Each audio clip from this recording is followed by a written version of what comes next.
tayo. Okay na. So, lesson 1 natin, Introduction to Professional Ethics for IT. So, on this, we are going to study what are ethics, professional ethics, engineering ethics, computer ethics, categories of computer ethics issues, moral and ethical problems like hacking, cracking, and virus creation, and software piracy. And then the computer ethics awareness and educational issues. Computer ethics, I will give an case studies for that, and then the conclusion. And what are ethics? It is derived from the Greek word ethos, which means custom or habit or a way of living. Ethics is concerned with human conduct like behavior of individuals in a society. So ethics is a system of morals of a particular person, religion, or a group. Moral means dealing with or capable of distinguishing between right and wrong, between just and unjust. And the ethical theory, it is a system of ethics guides towards action, good for all. And for applied ethics, the practice of ethics, rules for ethical behavior for everyday life, impossible for all people to share same applied ethics in all details. Since we are living in the Philippines, kasi we have a culture, no? Katulad sa iba, tayo medyo may pagkamainhin pa tayo eh. So, yung ating customs, no? Mga traditional customs, nandito pa rin sa atin. So, kaya here in the Philippines, yung conducting of human behavior, yung importante. Since we are an IT student, you are an IT student, no, meron kasi mga ethical behavior on what are you going to apply inside the internet or inside the cloud. And we are going to study that. No, kahit nasabihin mong, ay alam na namin yan, ma'am, pero you have to learn, no, in order to add additional information regarding ethics. Okay, so computer ethics naman. Moral guides that govern use of computers and information system, like unauthorized use of computers and networks, software theft, information accuracy, intellectual property or the rights to which creators are entitled for their work, and codes of conduct, and the information privacy. Okay, for this, we are going to study. Ayan, pinakita na yung ano ba yung moral guidelines na yan. Because we have also in the Philippines a moral guidelines. Although ngayon pa lang na-impose yung mga cybercrime law, no? Pero at least meron na rin tayo na sa atin. Pero hindi pa siya fully implemented. Kasi kung fully implemented na yan, baka magkaroon na ng ano yan, na talagang batas kung ilang ano ka makukulong, kung ano. Hindi pa kasi ano eh. Medyo mahina yung ating ano eh, yung ating security. Okay, so unauthorized use of computers and networks, ano ba yon? So maraming gumagawa niyan. So anyone who are not a member, no, in using the computers and a network is an unauthorized person. And then software theft, since mostly all the softwares have a fee. No, kaya yung iba, ginagawa nila, nag-hack na lang sila or pumunta sila sa mga third-party website na open yung software. And then information accuracy, ayan, so parang ang sinasabi na fake news. So dapat yung information is accurate. And how can you test for that information accuracy? Then intellectual property rights, sabi nga may trademark yan. So amin yan. You cannot copy that. And then codes of conduct. So what will be the codes of conduct sa bahay ninyo? Kaya sabi, bahay ni Kuya, meron kayong ini-implement na policy, di ba? So meron din dito sa inyong conduct.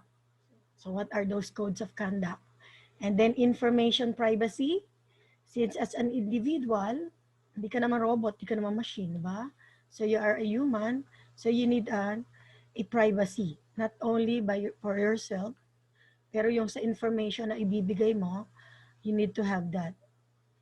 And what is an IT code of conduct? It is the written guideline that helps individual, whether computer action is ethical or employers can distribute to employees. Katulad nito, pag-aaralan natin yan in full details. Meron tayong lessons para dyan. Pero a little information of IT Code of Conduct. Number 1, computers may not be used to harm other people. Employees may not interfere with others' computer work. Employees may not meddle in others' computer files. Computers may not be used to steal. Computers may not be used to bear false witness. Employees may not copy or use software illegally. Employees may not use others' computer resources without authorization, and employees may not use others' intellectual property as their own. Employees shall consider the social impact of programs and system they design. Employees always should use computers in a way that demonstrate consideration and respect for fellow humans. So, alin ba dyan ang hindi mo kayang sundin? Diba? So, kung hindi mo kayang sundin yan, since wala pa naman tayong, that is only a guidelines, no? Kaya nga sabi, written guidelines. So, kung hindi mo man masunod yung ibang numbers dyan, pero at least alam mo kung ano yung dapat na gawin mo, no, as an employer or employee. Okay, what is professional ethics? It concerns one conducts of behavior and practice when carrying out professional work, like for example, consulting, researching, teaching, and writing. Katulad namin, as a professional teacher, we need to research, no? Not only to research, marami kaming lalo na ngayong pandemic, meron kaming guidelines na kailangang sundin when having an online class. At yung mga para sa inyo naman, meron din naman kayo, no? Kaya lang di naman professionally, yung mga research na gagawin ninyo, ayan, so may guidelines yan, ibibigay sa inyo ng teacher. And then professional ethics must take into account the relationship between the professional and the clients. Ano ba yung relationship ng professional sa client? So it's purely business. So hindi one of the ethics there is you are talking of a pure business, not a personal one. Next is the relation between the profession and the society. So me as a teacher, what will be my profession to your society? Siyempre, kami yung magiging role model dahil we are teaching computers, no? Nandun kami sa loob ng internet, nasa loob ng cloud. So we need to conduct a behavior that needs to do while inside the clouds. Then relations among professionals, katulad namin mga teachers sa kapwa teacher, we have our own way of teaching. So, walang pwedeng i-question dyan dahil sarili mo parang sabi nga you cannot put yourself into my shoes kasi sapatos ko to This is my shoes. Then relation between employee and employer, yan, napaka-importante dahil employer is an employer, no? There are also a policy. Meron ding behavior na dapat kang sundin na gustong ipatupad ng iyong employer. Then specialized technical details of the profession. Since ako IT ang profession ko, IT teacher, so I have a technical know-how on how to use the computer and other programming languages. Same din ang mga medicine, sa field of medicine. So kung hindi ko alam yung kanilang ano doon, sila alam nilang gamitin technical side ng kanilang profession. And then a computing professional must understand cultural, social, legal, and ethical issues in computing. The responsibility and possible consequences of failure. Katulad niyan, kung ikaw ay tayo dito sa Pilipinas, so hindi lang naman Catholic ang ating religion. So marami tayong religion dito. Open ang ating country na magkaroon ng iba't ibang religion. So we will respect, no, each other's religion. Kasi nasa culture na natin yun eh. Ang culture natin, hindi naman tayo masyadong independent, hindi rin naman tayo masyadong dependent, semi-semi lang. And when it comes to legality, sa Pilipinas kasi medyo hindi siya ganun ka-strict. Not unlike pag nasa, let's say, sa Saudi ka, no? Ayan kasi mga pure Muslim yung mga kasama. So meron silang mga behavior, conduct, or culture nila, ibang-iba sa atin. So we need to know our responsibility. At yung mga consequences din, kung ikaw ay hindi sumunod sa mga codes of conduct sa loob ng bahay, so meron kang consequences na dapat harapin. Sa loob ng school, meron din. Sa loob ng internet, meron din. Kapag ikaw ay nagtatrabaho sa loob ng trabaho mo, or sa labas, sa society, sa environment. Yan. So marami tayong mga responsibility, kung di man natin ma-adapt yan. So we need to face different consequences. Professional organizations dealing with computing have code of ethics. And professional code of ethics it symbolize professionalism, protect the group interest, specify membership etiquette, inspire good conduct, educate and discipline members, foster external relations, enumerate principles, express ideals, put forth rules over guidelines, or codify rights. So for every profession, meron talagang code of ethics that you need to follow. Sabi nga, it symbolizes professionalism. Yan, kahit ikaw ay isang engineer, kahit ikaw ay isang nurse, kahit ikaw ay isang police, you have to follow or you have to have a professional code of ethics. Okay, computer ethics, kasi ito yung ating focus, defined as the applications of classical ethical principles to the use of computer technology, especially ngayon. Parang 50% yata ng iyong ginagawa ngayon, it deals with computer technology. Parang yung iba nga, hindi lang 50% eh. Parang 90%. So 10% lang ang hindi humahawak ng computer technology. Kasi nasa loob lang tayo ng bahay. Hindi katulad dati, we can spend our time, no, not only to the technology, but to the environment, to our society. So ethical problems related to computers are not unique, but they tend to occur on a much larger scale and scope. Scope means communications network, bring the world together. And then anonymity, beneficial but creates problems of integrity and reproducibility. So ano ba yung mga ethical problems na related sa computers? Siyempre, sa culture natin, sa pagkain pa lang, diba dapat sabay-sabay kakain. Ano ang dapat? Magdarasal bago kumain. Pero hindi na yata nangyayari yun. Diba? So, anong nangyari noon? Pipicturean muna. Talagang tayo ay na nagiging parang dependent na sa ating technology. And then aspect of computer ethics, analysis of the nature of problems related to the social impact of computers, formulation and justifications of policies needed to manage computer technologies.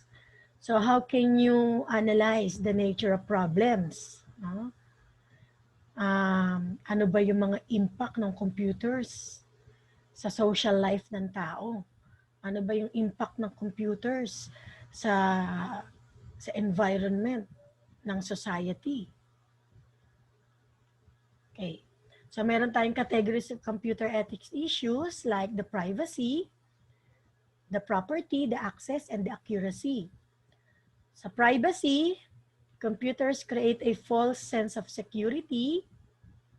People do not realize how vulnerable information stored on the computers are. Kaya yung ibang website, you cannot easily access their website dahil they have their privacy, especially yung mga bangko, no?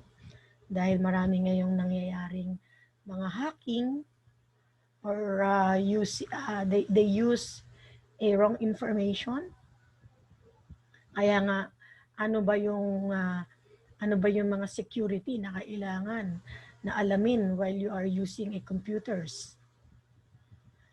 So some of the people which is not a computer know-how, they can easily access, or the unauthorized people can easily access their information kasi they don't know how to secure the information.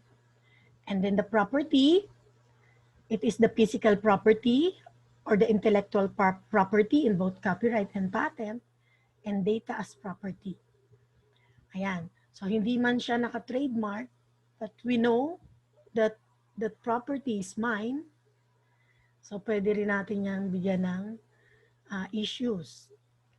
Sa physical property na lang eh. Di ba? Alam mo yung physical property. Pag nakita mo sa ibang tao, sabi mo, oh, akin yan ah. May palatandaan ako niyan. Hindi mo sasabing sa'yo yan. Or sinulatan ko yan ng pangalan ko, ayan, sa likod. Kaya sa akin yan.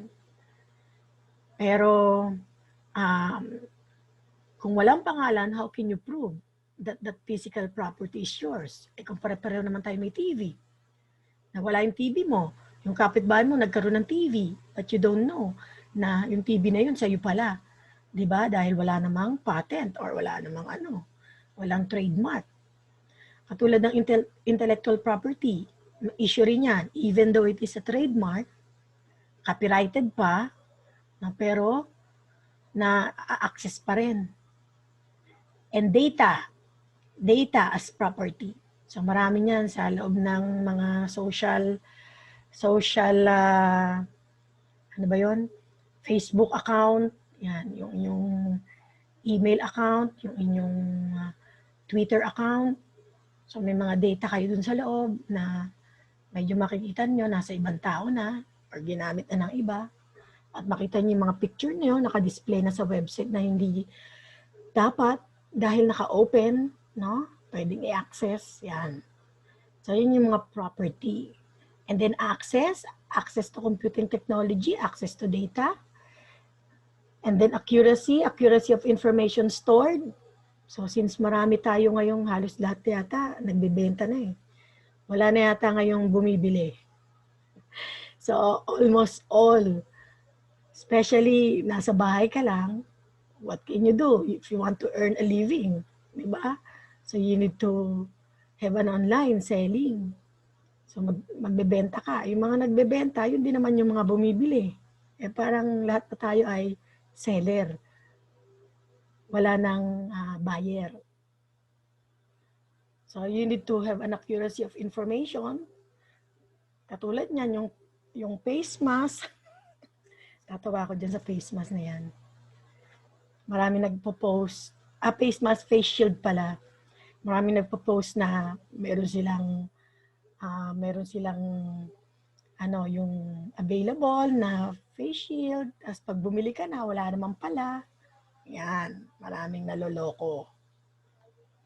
Then hacking, cracking, and virus problems are the moral and the ethical problems. Same with software piracy. So alam niyo naman na siguro yung hacking, di ba? Yung cracking and virus creations. It is the serious crime that cannot be justified. Sabi nga, serious crime yan. Pero, hindi mo madaling ma-justify.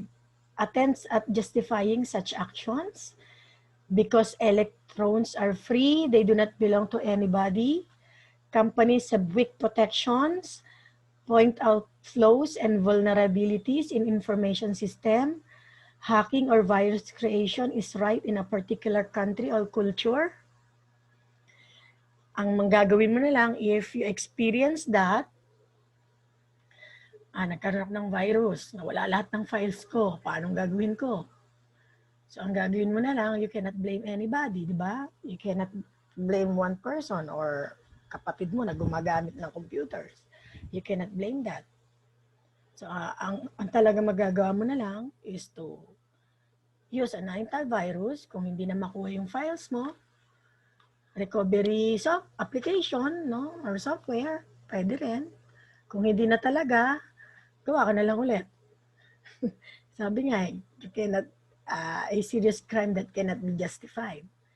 Lalo na yung mga hacking na yan. Nawala yung pera mo sa bangko or bakit nagkaroon ka ng ganito.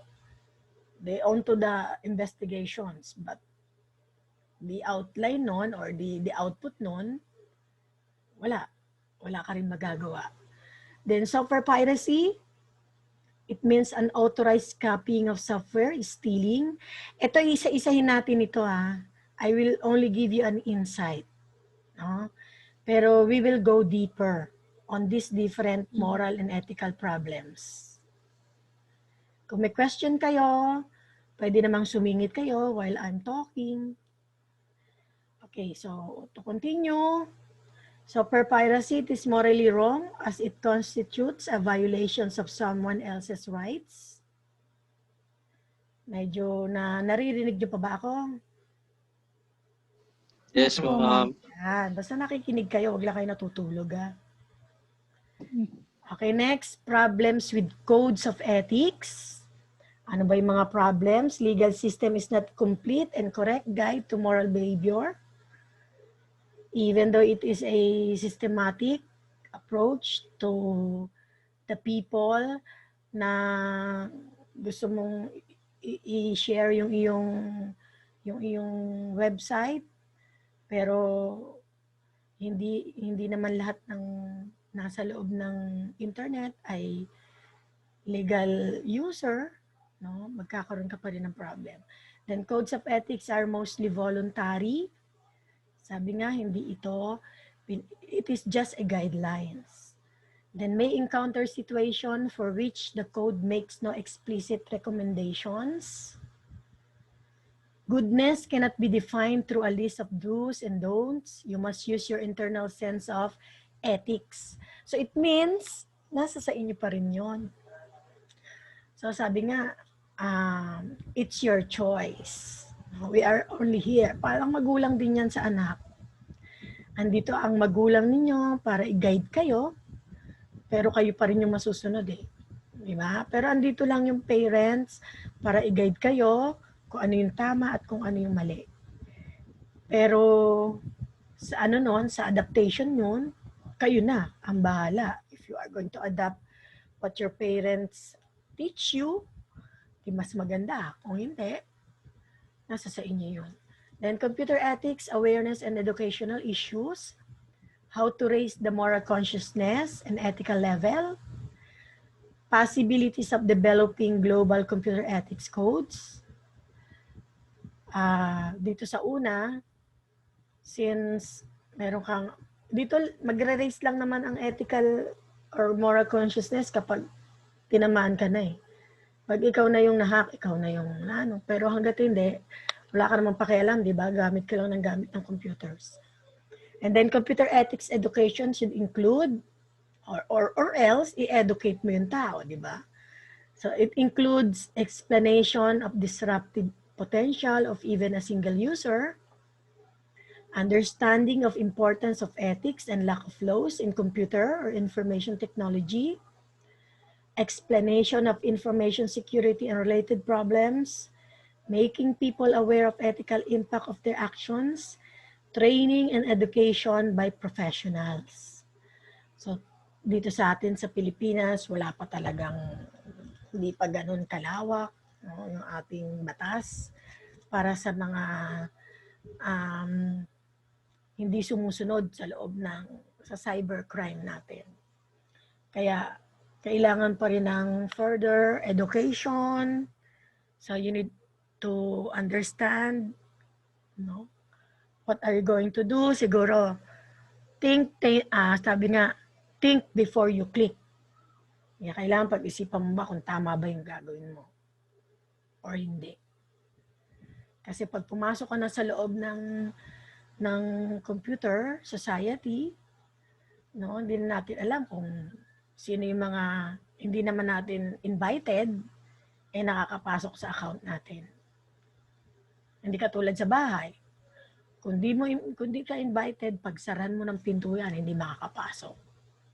Dito kasi hindi, no? Dahil dumadaan na yung information sa wire, dumadaan sa hangin, kaya we cannot control. Computing ethics and guidelines, example, respect the privacy of other users and do not share your account with others. Palagi yan, no? Sinishare yan kahit sa mga television ads. Do not share your account with others. Especially, meron kang mga bank account, marami kang bank account, at doon ka lahat ng pera mo nandun. Respect appropriate laws and copyrights. Sabi nga, when you are in Rome, be a Roman. So, kung nasa Pilipinas ka at tumawid ka ng, ayan na, nagra-run out of time na tayo. Tumawid ka ng ibang bansa, so meron silang batas doon, no? Dapat sundin mo. Obey established guidelines for any network or system use. Do not use computer resources for an unauthorized purposes. Do not use computer resources for commercial endeavors. Do not use computer resources in ways detrimental to normal operations. Ayan naman siguro ay kahit na hindi na explain, ano? The statement will do the explanations. And then the computer-related health issues, their preventions and ways to keep the environment healthy. Ayan, so maraming hindi nakakaalam yan. Gamit ng computer. Health concern of computer use, what are some health concerns of computer use? Katulad ng problems na ito, na pinapakita sa screen isa-isa. We have the computer vision syndrome, dahil mata ang gamit natin sa pagtingin ng iba't ibang gadgets. Eye and vision problems, ang tawag yan ay CVS or the computer vision syndrome. Kaya nga, pero ngayon, no, since we are using a LED monitor, so medyo nalelesen na yung syndrome na yan. Pero ganun pa man, if you are using the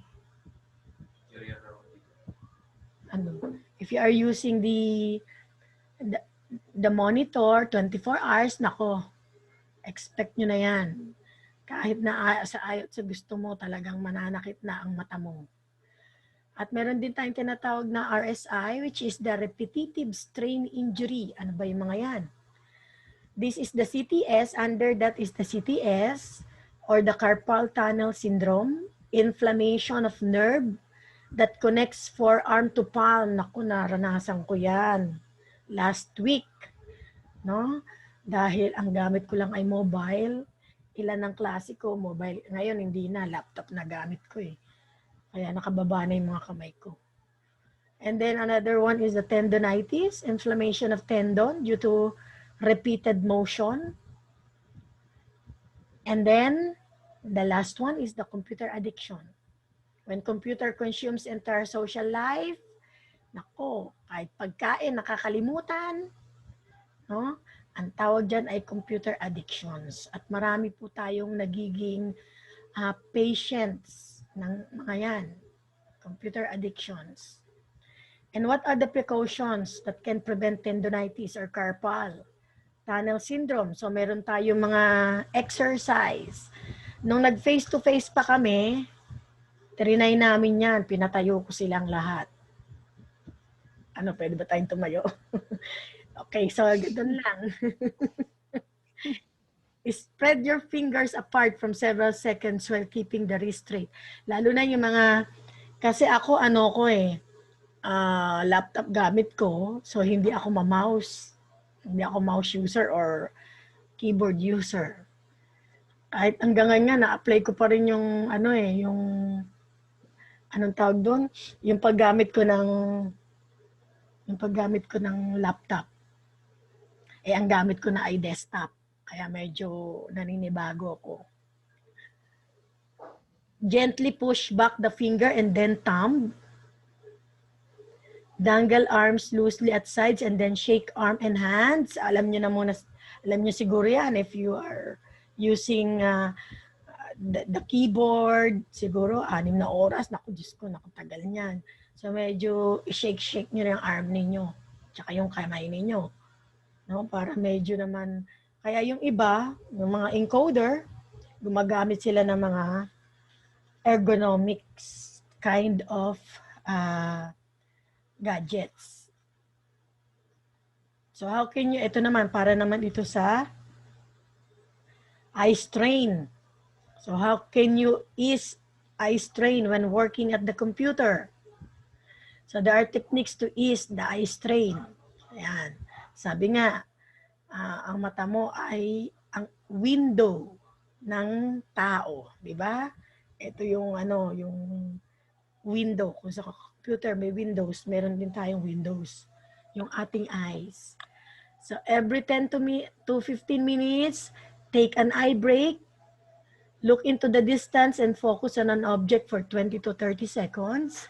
Then roll your eyes in a complete circle. Sige nga, gawin nyo nga, roll your eyes. Close your eyes and rest them for at least 1 minute. Kasi di ba minsan nararanasan nyo, nanginginig-ginig yung mata. Ayan, yun naman kapag kakaunti lang ang tulog mo. At saka dito rin, pag ganun, mararanasan mo rin yung nanginginig. Kasi nakafocus yung mata mo parang, di ba meron tayong natural blinking of an eye. Kapag focus ang mata mo, parang minsan hindi mo na nabiblink yung eye mo. Kaya blink your eyes every 5 seconds. Place your display device about an arm's length away from your eyes with the top of the screen at eye level or below. Huwag pong nakataas dahil ang mangawit naman ay ang ating leeg. So dapat eye level or below. Mas maganda raw below. Kaya yung ating di ba? Yung computer lab natin, nakita ninyo? Sabi niyo, bakit ba nakababa ito? Nakababa yung monitor. Yung ibang mga computer laboratory. Kasi yun. Para hindi kayo magkaroon ng eye strain. And then use large font. Katulad namin may mga edad na. We use the large font. And if you wear glasses, ask your doctor about computer glasses. Ako hindi, naka-contact lens. And then adjust the lighting. Yan ang importante. No? Kasi sabi nga nila, pag ikaw daw ay palaging nagbabasa sa madilim, dun daw nagsisimula yung paglabo ng mga mata. Ayan, sabi ko kanina, na-mention ko yung ergonomics. Yung iba gumagamit ng ergonomics types of gadgets.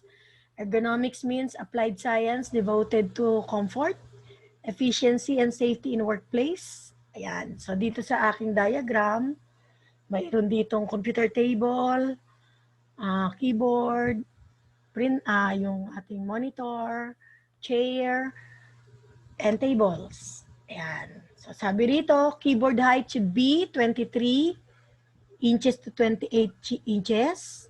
Ayan, yung keyboard daw, yung height nun, kasi nakakangawit nga naman pag nakataas. nakakangawit din pag nakababa. So yung model height is 23 inches to 28 inches.